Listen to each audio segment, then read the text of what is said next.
नमस्ते दोस्तों, सुषमा स्वाद किचन में आपका स्वागत है। तो दोस्तों आइए आज की वीडियो में मैं आपको किशमिश बनाने के लिए बताती हूँ। अभी मार्केट में बहुत सस्ती अंगूर आई हुई है, तो मैं सोची कि चलो आप लोग को किशमिश बनाने के लिए बताती हूँ, ताकि आप मार्केट से बहुत ही सस्ती पड़ेगी आपको ये होममेड किशमिश। तो देखिए इसे बनाना बहुत ही आसान है। तो देखिए मैं इस तरह से किशमिश बना करके रखी हूँ। तो आइए इसकी रेसिपी आपको दिखाती हूँ। तो देखिए मैं इस तरह से 2 किलो अंगूर ली हूँ, और ये अंगूर हरी वाली अंगूर है जो बहुत ही मीठी है। देखिए इस टाइप के हल्की पीली पीली कलर के इस टाइप की अंगूर होती है जो बहुत मीठी होती है। तो आइए मैं अंगूर के किशमिश बनाने के लिए बताती हूँ। आप शायद सोचते होंगे कि किशमिश किस तरह से बनती होगी। तो आइए फ्रेंड, मैं किशमिश बनाने की रेसिपी आपको बताती हूँ। सबसे पहले तो आप एक बाउल लीजिए, और बाउल में देखिए सारे अंगूर इस तरह से डंठल से निकाल लीजिए। और जो अंगूर में आपको जरा सा भी काली दाग हो वो वाला मत लीजिएगा, क्योंकि उसकी किशमिश अच्छी नहीं बनेगी। फ्रेश वाली अंगूर इस तरह से आप डंठल से निकाल करके ले लीजिए। और देखिए मैं इस तरह से निकाल करके एक बाउल में धो करके अच्छी तरह से फ्रेश रखी हूँ। देखिए सारे अंगूर कितनी फ्रेश लग रही है। इसी तरह से आपको फ्रेश से धो लेनी है, और धोने के बाद इसे किस तरह से स्टीम करनी है आपको बताती हूँ मैं। तो आइए फ्रेंड, किशमिश बनाने के लिए अंगूर को किस तरह से आपको स्टीम करनी है वो मैं आपको बताती हूँ। आपके घर में इडली बनाने वाली तो कुकर होगी ही, तो इडली बनाने वाले कुकर में देखिए इस तरह से प्लेट ले लीजिए, और प्लेट में सारे अंगूर को डाल करके आप स्टीम कर सकते हैं, या फिर आप भगोने में पानी डाल करके इस तरह से जाली वाले बर्तन होंगे आपके घर में तो इसमें भी स्टीम कर सकते हैं। तो आइए मैं आपको बताती हूँ किस तरह से स्टीम करने के लिए रखनी है। तो एक एक मुट्ठी आप अंगूर ले लीजिए और इस तरह से इडली वाले प्लेट में रख दीजिए।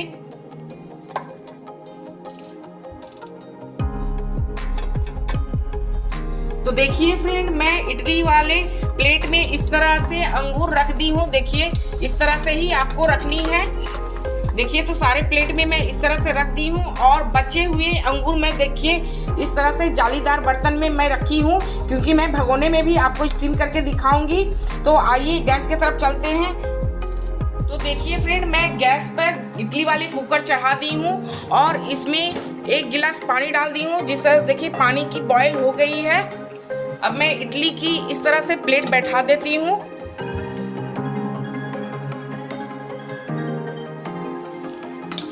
देखिए सारे प्लेट मैं कुकर में इस तरह से बैठा दी हूँ। आपको बस 7-8 मिनट तक ही स्टीम करनी है, क्योंकि ज़्यादा स्टीम नहीं करनी है, नहीं तो ये ज़्यादा पक जाएगी तो आपकी किशमिश खराब हो जाएगी। इसलिए आप टाइम देख करके 7 से 8 मिनट तक ही स्टीम करें। अब मैं इस तरह से ढक्कन लगा दी हूँ। और देखिए फ्रेंड, मैं आपको भगोने में भी स्टीम करने के लिए बताती हूँ। जिनके पास इडली वाले कुकर नहीं है वो इस तरह से भगोने में भी स्टीम कर सकते हैं। तो देखिए मैं भगोने को गैस पर बैठा दी हूँ, और उसमें 1 गिलास पानी डाली हूँ, और इसे देखिए इस तरह से मैं भगोने में थाली बैठा दी हूँ। ये जालीदार थाली में मैं अंगूर डाल करके इस तरह से बैठा दी हूँ, और इसे भी ढक्कन से ढक देती हूँ। देखिए इस तरह से ढक्कन से मैं इसे भी ढक दी हूँ। आपको भगोने में भी 7 से 8 मिनट तक ही स्टीम करनी है।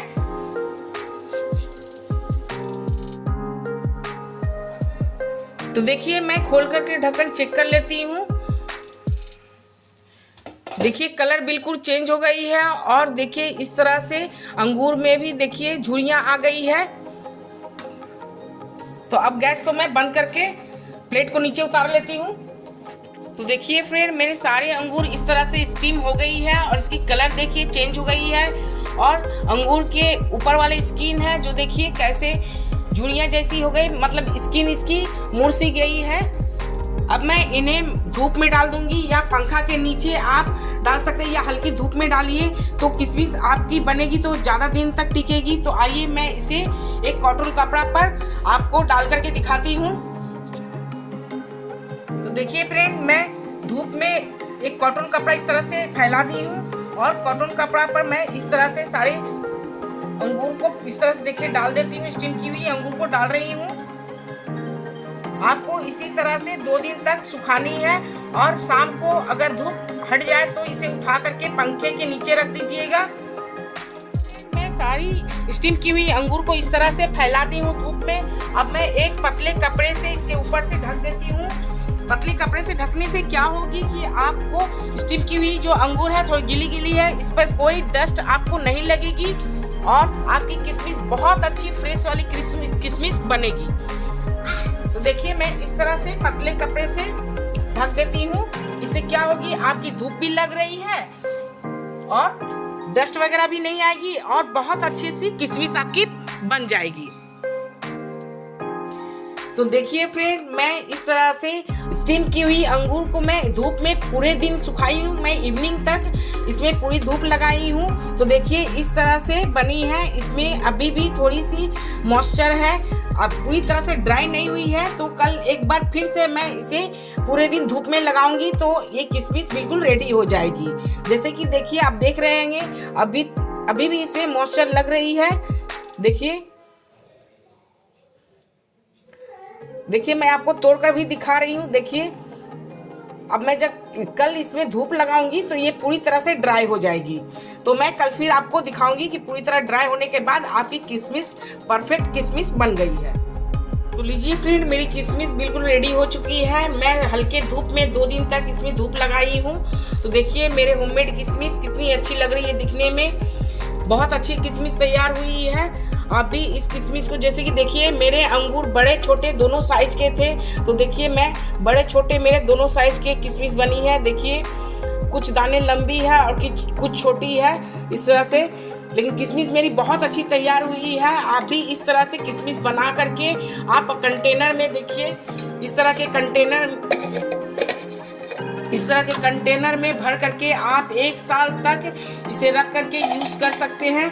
ये किशमिश बहुत अच्छी किशमिश है और बहुत ही सस्ती पड़ती है घर में बनाने में। आप मार्केट में खरीदने जाइएगा तो आपको 800-600 रुपये किलो मिलती है, पर घर में आपको 60 रुपये 50 रुपये किलो अंगूर ले लीजिए और बस इस तरह से किशमिश बना करके आप साल भर के लिए रख लीजिए। बहुत ही आसान होती है और बहुत ही सस्ती पड़ती है। तो आप इस तरह से कंटेनर में भर करके 1 साल तक रख करके यूज कर सकते हैं।